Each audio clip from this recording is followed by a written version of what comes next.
Two things, brothers and sisters, two things today that I would like to invite you to reflect on. One, the truth of the Lord's introducing himself as the Good Shepherd, knowing that there is one Good Shepherd. And when we take on our own roles in our lives, in our families, in our society, the role of a shepherd, we root that in that one Good Shepherd.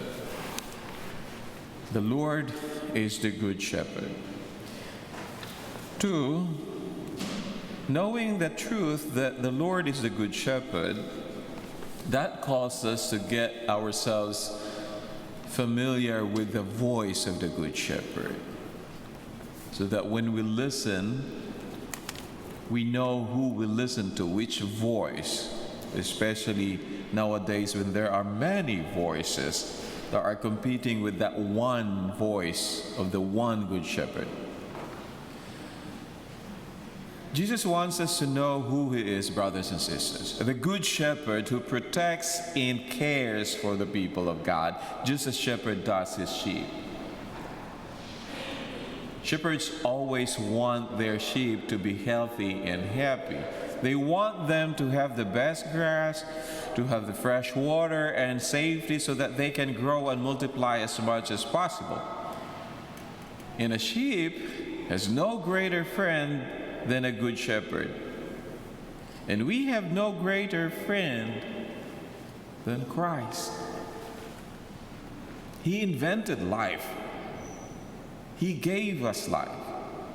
And he came so that in him we might learn to live it more abundantly.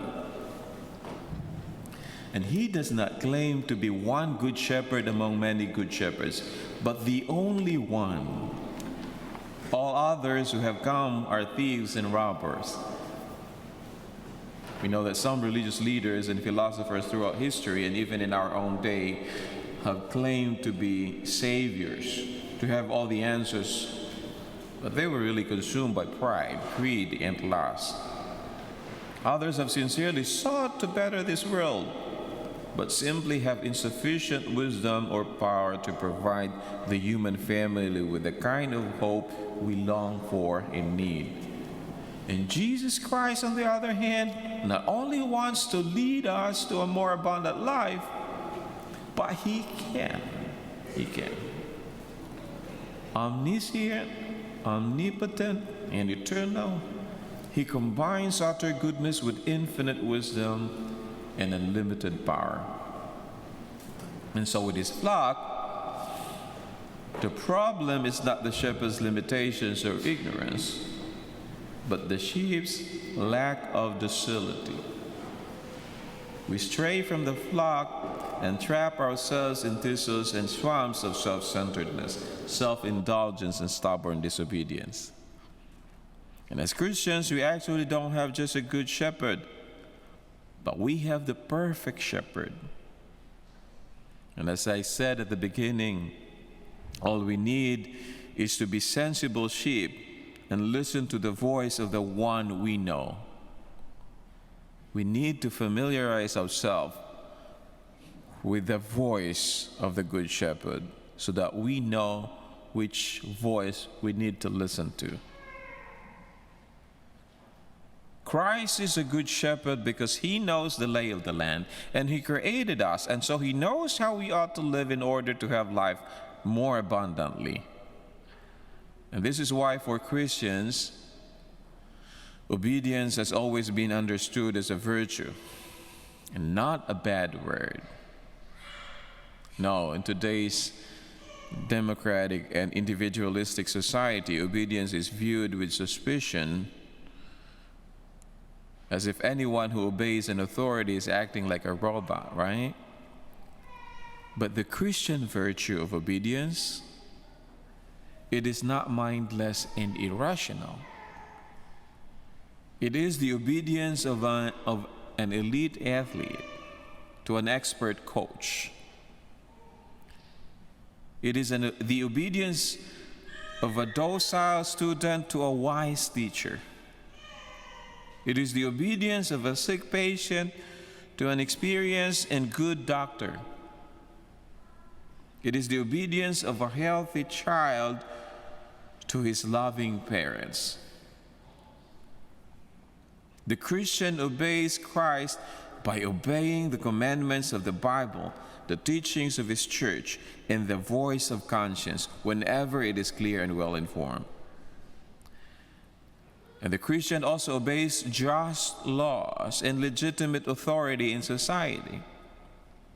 And this makes Christians excellent citizens, valuable members of any community. And since Christ does not want us to be blind robots, we should make an effort to understand the teachings of his church so that we can follow them with our whole heart and mind. We get ourselves familiar with the source of the Lord's voice. But there are times when we will not understand completely, right? Times when a particular valley looks to us as if it has some luscious green grass. But if our good shepherd, through the teachings of his church, has warned us that enemies lurk there, we will obey, trusting in his goodness, wisdom, and love. And so today, as we receive him again in the Holy Communion, let us renew our commitment to follow and obey the Lord our shepherd. As if we do, as today's psalm reminded us, there is nothing we shall want. Amen.